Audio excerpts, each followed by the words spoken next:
В Москве на Поклонной горе у мемориальной мечети прошел вечер Ингушетии в рамках культурно-благотворительной акции «Шатер Рамадана». Это традиционное мероприятие, которое ежегодно проводится в священный месяц поста. Оно соберет множество гостей, включая соотечественников из республики. Ожидается, что на ифтар приедут политики, представители духовенства, врачи, ученые, военнослужащие, участники специальной военной операции, предприниматели и активная молодежь.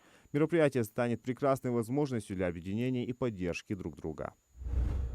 В Магасе пройдет конкурс юных чтецов священного Корана, в котором примут участие учащиеся медресе города. Компетентное жюри выберет 3 победителей, которых поощрят призами от мэрии города. Первое место – 50 тысяч рублей, второе – 30 тысяч и третье – 20 тысяч рублей. Также в Рамадан ни один из участников мероприятия не останется без внимания. Каждый получит подарок от главы Магаса. Мероприятие состоится в здании администрации города, начало в 11 часов.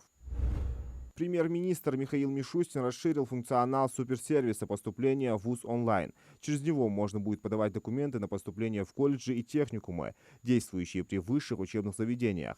Информация о зачислении будет доступна в личном кабинете абитуриента на портале госуслуг сразу после решения приемной комиссии. Другая новинка сервиса – возможность подачи документов в колледжи и техникумы на целевое обучение. Для этого будет налажено информационное взаимодействие с цифровой платформой «Работа России», где размещаются предложения заказчиков о заключении соответствующих договоров.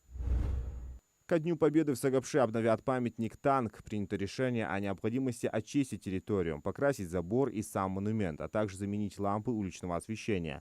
Памятник «Танк» – важный исторический объект, который символизирует мужество и стойкость советских солдат во время Великой Отечественной войны. Работы по его обновлению имеют большое значение для сохранения памяти о героях, отдавших свои жизни за свободу нашей Родины.